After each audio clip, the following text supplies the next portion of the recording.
श्री ज्ञानेश्वरी. मित्रांनो, आज आपण बघणार आहोत ज्ञानेश्वरीचा अध्याय पहिला आणि त्यामधील ओवी क्रमांक 101 ते 150. हा सुभद्रा हृदय नंदनू, जो अपरू नवा अर्जुनू, तो अभिमन्यू म्हणे दुर्योधनू, देखे द्रोणा. दुर्योधन द्रोणाचार्यांना सांगतो, आचार्य पहा, सुभद्रेच्या अंतःकरणाला आनंद देणारा आणि थेट अर्जुनासारखाच म्हणजेच प्रति अर्जुन दिसणारा अभिमन्यू पहा. आणि कही द्रौपदी कुमार, हे सकळही महारथी वीर, मितीने निजे परी अपार, मिनले असती. याशिवाय द्रौपदीचे पुत्र व इतर सारे वीर महारथी इतके आहेत की ज्यांची गणती करता येत नाही, ते येथे जमले आहेत. अस्माक तू विशिष्टा, ये तन्नी बोध द्विजोत्तम, नायका मम सैन्यस्य संज्ञार्थ तांबविमीते. हे ब्राह्मण श्रेष्ठा, आमच्या सैन्यातील सेनापती पदासाठी विशेष योग्यता असणाऱ्या प्रमुख सेनानायकाची नावे तुम्हाला कळवण्यासाठी मी सांगतो, ती ऐका. भवाभीष्मच, कर्णच, कृपच, समतिजय, अश्वत्थामा, विकर्णच, सौमदत्तीस्तथैवच. येथे आपण स्वतः भीष्म, कर्ण, कृपाचार्य व सामितिंजय, अश्वत्थामा, विकर्ण आणि सोमदत्ताचा पुत्र भूरिश्रवा असे विजयी असणारे योद्धे आहेत.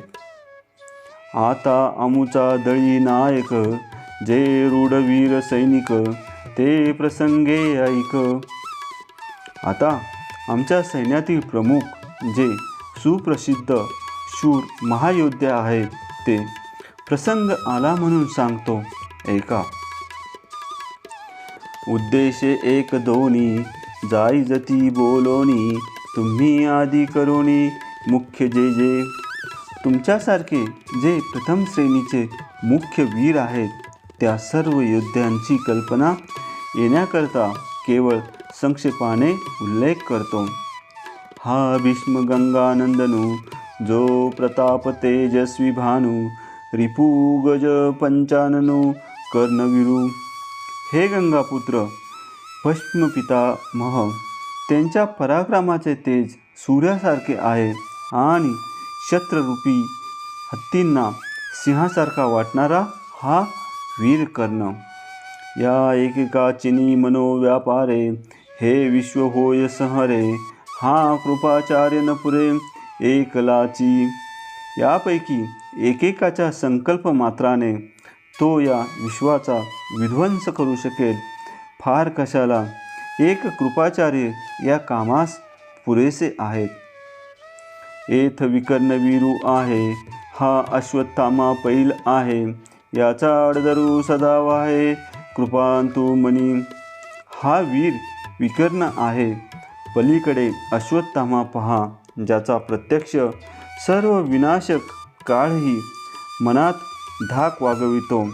आणखी समितिजय, सोमदत्ती इत्यादी पुष्कळ वीर आहेत. त्यांच्या सामर्थ्याची सीमा ब्रह्मदेवालाही समजत नाही. समितिंजयो सोमदत्ती, ऐसे आणि काही बहुत आती, जयांची बळामिती दातादी नेने. अन्यच बहव शूरा मदर्थे त्यक्त जीवितः, नाना शस्त्रप्राणा सर्वे युद्ध विशारदः. माझ्यासाठी स्वतःच्या प्राणांचा त्याग करण्यास सदैव तत्पर असलेले असंख्य शूरवीर येथे आहेत. ते सर्व निरनिराळ्या प्रकारच्या शस्त्रास्त्रांनी सुसज्ज आहेत आणि ते सर्वजण युद्धकलेत निष्णात आहेत. जे शस्त्रविद्या पारंगत, मंत्रावतार मूर्त, होका जे अस्त्रजात येथुनी रूढ. जे शस्त्रयुद्धात निपुण आहेत. मंत्रांचे तर साक्षात अवतार वाटतात. समग्र अस्त्र समूह त्यांच्यामुळं जगात प्रचलित झाला अशा पात्रतेचे आहेत. हे अप्रतिमल्ल जगी पुरता प्रतापू अंगी परी पर्व प्राणे मजची लागी ओ आराईल्या सती. ज्यांना जगात कोणी प्रतिस्पर्धी नाही असे अद्वितीय शौर्यवान वीर, परंतु तन मन धनाने केवळ मला अनुसरले आहेत. पतिव्रतेचे हृदय जैसे पती वाचुनी न स्पर्शे मी सर्वस्व या तैसे सुबटांसी. ज्याप्रमाणे पतिव्रतेचे हृदय पती वाचून इतरांना स्पर्श करीत नाही, त्याप्रमाणे त्या शूर योद्ध्याचे मीच भक्ती सर्वस्व झालो आहे. हा मुचिया काजाचे निपाडे देखती आपुले जीवित थोकडे ऐसे निरवधी चोखडे स्वामी भक्ता. आमच्या कार्यापुढे ते आपले जीवित नगण्य समजतात असे हे स्वामीनिष्ठ निश्चिम आणि निर्दोष बनले आहेत. झुंजती कुळकणी जाणती कळे कीर्तिसी जीती हे बहु असो शास्त्रनीती एथोनिया. ते युद्धकुशल आहेत. युद्ध कीर्तीला जगवणे हे त्यांना कळते.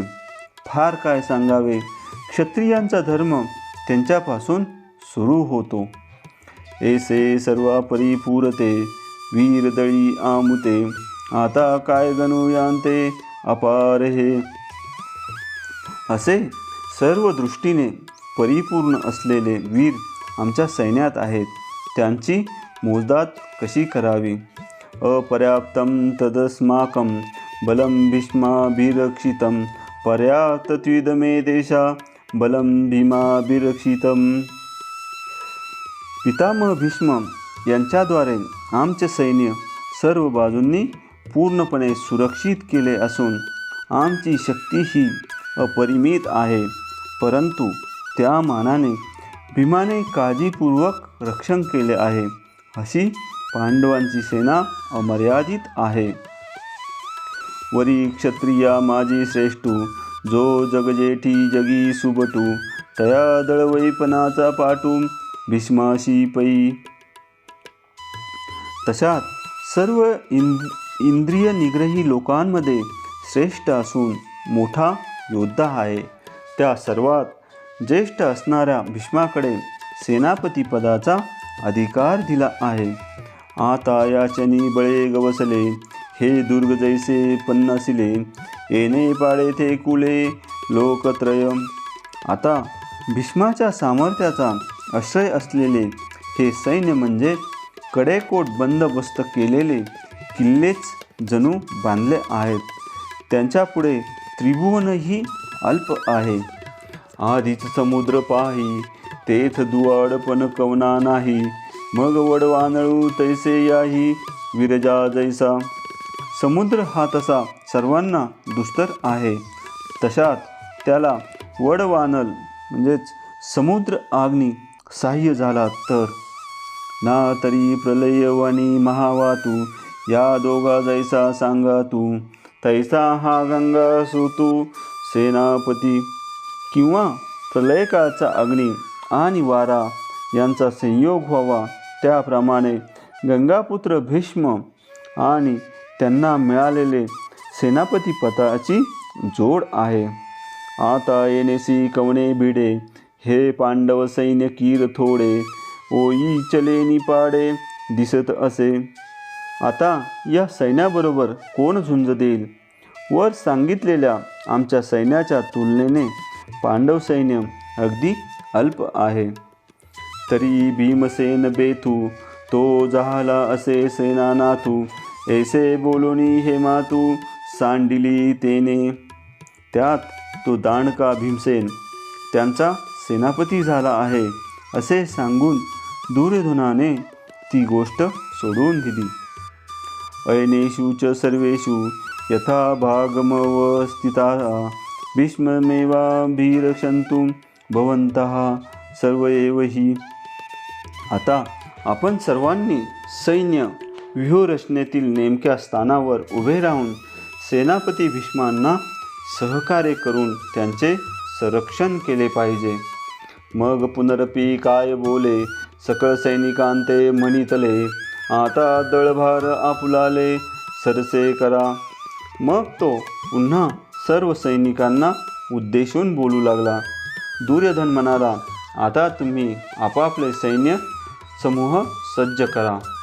जयाजिया अक्षहिणी तेने तिया आरणी वरगन कवन कवनी महारथिया.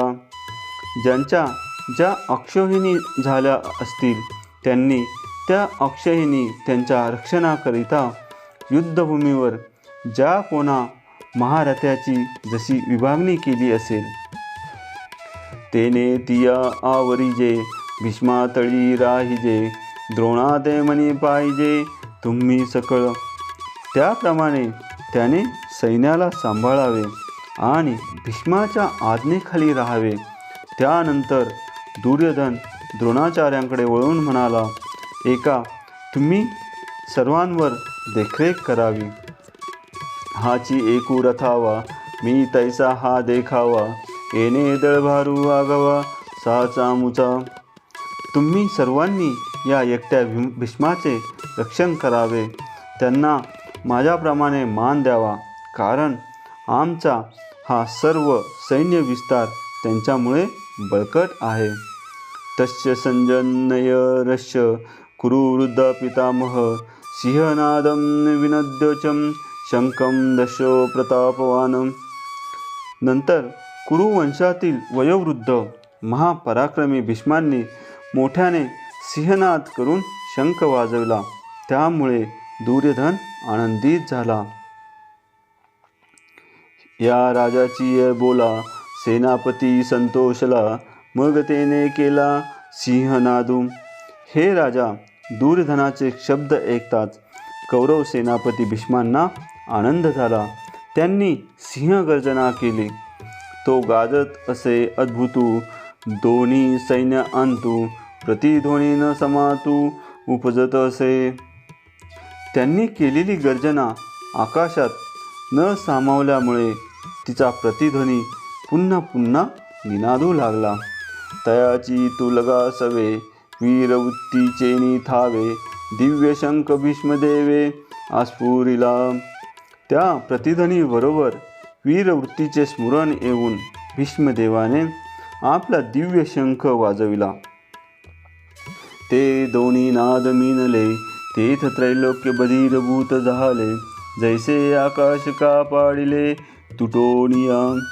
त्या रणघोषाच्या प्रतिध्वनी आणि शंखनाद यांच्या आवाजाने त्रैलोक्य श्रवणशक्ती हरवून बहिरे झाले, जणू काही आकाश कापू लागले.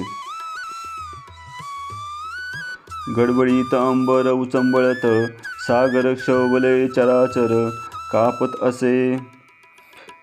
तेने महाघोष गजरे दुमदुमी ताती गिरी कंदरे तवम दळमाजी रणतुरे आस्फारिले.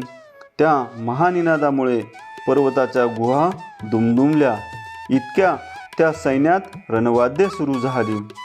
ततः शंकाच भैर्यच पनवान गोमुखा सहसैवाभ्यनंत स शब्द सुमलो भवत. त्यानंतर शंख, ढोल, बिगुल, तुताऱ्या, नगारे आणि रणशिंगे एकदम वाजू लागली आणि त्याचा एकत्रित आवाज अत्यंत भयंकर होता. ततशंकाच भैरच पनवान गोमुखा सहसैवाभ्यहंतत स शब्दस्तुमलो भवतः. उदंड सैंग वाजते भयानक खाकाते महाफळ जेथे धाकडांसी. कर्कश आणि भयंकर अशी बहुत प्रकारची वाजंत्री एकाच वेळी वाजू लागल्याने मोठमोठ्या बलवानांनाही प्रलय काळ आला असे वाटू लागले. भेरी निशान मांदळ शंख काहळा भोंगळ आणि भयासूर रणकोल्हाळ सुबुटांचे. 90 डंके, टोल, शंख, मोठ्या झांजा व करणे शूर योद्ध्याच्या आवेशपूर्ण रणगर्जना वाजू लागल्या. आवेशभुजा त्राहाटीती विसनैके अहंकारेती जेथ महामद भद्रजाती आवर्तीना. कित्येक योद्धे आवेशाने दंड थोपटू लागले. कोणी त्वेषाने दुसऱ्याला युद्धाचे आव्हान देऊ लागले. रणांगणातील मस्तीला आलेले जातिवंत हत्ती आवरेनासे झाले. तेथ बेडांचा कवन मातू कांचया केर फिटतू जेने दचकला कृतांतू आंगणे गे. अशा स्थितीत भीष्मांची गोष्टच नको. कच्चे उसने धैर्य आणलेले पाचोळ्यासारखे उडाले. प्रत्यक्ष यमराज त्या रणकोल्हाळाने मनात धासवला. तो पुढे येईना. एका उभयांची प्राण गेले, चांगांचे दात बैसले, विरोधांचे दादुले शिवतांती. कित्येक जण उभ्याच गतप्राण झाले. धैर्यवानांची दातखीळ बसली. शौर्यवीर्याचे ब्रीद बांधलेले असे थोर नामांकित थरथर कापू लागले. ऐसा अद्भुत तुरबंबाळू एकोणी ब्रह्मा व्यापळू देव म्हणती काळू ओढावला आज. अशा प्रकारे भयंकर वाद्यध्वनी ऐकून ब्रह्मदेव व्याकुळ झाला. देव म्हणाले, सृष्टीचा सर्व नाश जवळ आला आहे. ऐसी स्वर्गी मातू देखोनी तो आकांतू तवम पांडव दळा अंतू वर्तले काही. तो भेसूर रणघोष ऐकून स्वर्गात अशा प्रकारे चर्चा होत असताना पांडवांच्या सैन्यात काय घडले? हो का निजसार विजयांचे की ते भांडार महातेजांचे जेथ गरुडाची ये जावळी येचे कांतले चारी. तो रथ विजयाचा गाभा महातेजाची रास होती. त्याला गरुडाच्या बरोबरीने 4 घोडे जुंपले होते. ततरुतय हरे युक्ते महती सेंदने स्थितो माधवा पांडवशय्य दिव्य शंखो प्रदम्नुत. दुसऱ्या बाजूला शुभ्र घोड्यांनी ओढणाऱ्या महान रथामध्ये बसलेल्या भगवान श्रीकृष्ण आणि अर्जुन यांनी आपापले दिव्य शंख वाजविले. की पाखांचा मेरू जैसा रहरू मिरवतसे तैसा तेजे कोंदाटिल्या दिशा जयाचेनी. ज्याच्या तेजाने 10 दिशा भरून गेल्या असता तो रथ जणू पंख असलेला मेरू पर्वतच भासत होता. जेथ अश्ववाकू आपण वैकुंठीचा राणा जान तया रथाचे गुण काय वर्णू. ज्या रथावर प्रत्यक्ष वैकुंठीचा राणा नारायण सारथी झाला होता त्या रथाचे गुणवर्णन मी कसे करू. ध्वजस्तंभावरी वानरू तो मूर्तिमंत शंकरो सारथी शारंग धरू अर्जुनेसी. रथावरील निशाणावर जो वानर म्हणजेच मारुती होता तो प्रत्यक्ष भगवान शंकर होते आणि अर्जुनाच्या जवळ बसलेले शारंगधर श्रीकृष्णच अश्ववाहक होते. ध्वजस्तंभावरी वानरू तो मूर्तिमंत शंकरू सारथी शारंग धरू अर्जुनेसी. देख नवलतया प्रभूचे अद्भुत प्रेम भक्तांचे जे सारथ्य प्रार्थाचे करीत असे. अहो नवल पहा, त्या देवाचे भक्ताविषयीचे प्रेम इतके उत्कट की त्याच्या प्रेमाच्या ओढीमुळे तो आपला भक्त अर्जुन याचे रथावर सारथ्य करीत आहे. पायकू पाठीशी घातला आपण पुढा राहिला तेने 5 जणू आस्फुरिला अवलीळाची. आपल्या सेवकाला पाठीशी घालून स्वतः युद्धाच्या तोंडावर राहिला त्या श्रीकृष्णाने आपल्या पांचजन्य नावाचा दिव्य शंख सहज लीलेने वाजविला. पांचजन्य ऋषिकेश देवदत्त धनंजय पौंड्रदंभो महाशंकम भीमकर्मा वृकोदर. भगवान श्रीकृष्णाने पांचजन्य शंख वाजविला. अर्जुनाने त्याचा देवदत्त शंख वाजविला. अचाट शक्तीची कामे करणाऱ्या भीमाने पौंड्र नावाचा शंख वाजविला. परी तो महाघोष थोरू, गाजत असे गैरू, जैसा उदिला लोपी दिन करू नक्षत्रांते. भगवंतानी सहजतेने केलेल्या शंखाचा तो महाध्वनी फार गंभीरतेने घुमला. ज्याप्रमाणे सूर्य उगवल्यावर नक्षत्रे क्षीणतेज होतात, तैसे तूर बंबाळ उगवते, कौरवदळी गाजत होते, ते हारपणे नेणे केऊते गेले तेथ. जैसे कौरव सेनेमध्ये वाद्य गंजर गरजत होता, तो सर्व लुप्त होऊन कोठे गेला कळले नाही. तैसाची देखे एरे, निनादे अति गहिरे, देवदत्त नुदरे आस्फुरिला. हे याप्रमाणे धनुर्धारी अर्जुनाने अत्यंत खोल अद्भुत आवाजात देवदत्त नावाचा शंख वाजविला. ते दोन्ही शब्द अचाट मिनले एकवट, तेथे ब्रह्मकटाह शतकूट तो पाहत असे. हे दोन्ही भयंकर शंखनाद एकत्र झाले तेव्हा ब्रह्मांडाचे शेकडो तुकडे होतात की काय असे वाटले. तोम भीमसेनू विसनैला, जैसा महाकाळू कवळला, त्याने पौंड्र स्फुरिला महाशंखू. इतक्यात कृतांत शुद्ध व्हावा त्याप्रमाणे भीमसेनाने आवेशयुक्त होऊन पौंड्र नावाचा आपला शंख वाजविला. अनंत विजय राजा कुंतीपुत्रो युधिष्ठिरः नकुलः सहदेवच सुघोषमणी पुष्पकौ. कुंतीपुत्र राजा युधिष्ठिराने आपला अनंत विजय नावाचा शंख वाजविला. त्यानंतर नकुल आणि सहदेव यांनी अनुक्रमे सुघोष आणि मणिपुष्पक नावाचे शंख वाजविले. तो महाप्रलय जलधरू, जैसा घडघडीला गैरू, एवं अनंत विजय युधिष्ठिरू अस्फुरिता असे. तो शंखनाद महाप्रलय काळीच्या मेघाप्रमाणे गडगडला. तेवढ्यात युधिष्ठिराने अनंत विजय शंख फुकला. नकुळे सुघोषू, सहदेवे मणी पुष्पकू, जैने नादे अतंकू, गजबजला ठाके. नकुलाने सुघोष, सहदेवाने मणिपुष्पक शंख घुमविला. त्या ध्वनीने यमराज घाबरून गेला. काशच परमेश्वासः शिखंडीच महारथा, दृष्टद्युम्न विराटच सात्यकीचा पराजितः. हे राजा, महाधनुर्धारी काशी नरेश, महान योद्धा श्रीखंडी, दृष्टद्युम्न, विराट, अपराजित सात्यकी यांनी आपले शंख वाजविले. द्रुपदो द्रौपदेयाच सर्वश पृथ्वीपते, सौभद्रच महाभाऊ शंखादंदू पृथक पृथक. द्रुपद द्रौपदीचे पुत्र आणि सुभद्रेचा पुत्र महाभाऊ व इतरांनी आपापले शंख वाजविले. आता आपण श्री ज्ञानेश्वरांचे पसायदान घेऊयात. आता विश्वात्मके देवे, येणे वाग्यज्ञ तोषावे, तोषोणी मज द्यावे पसायदान हे.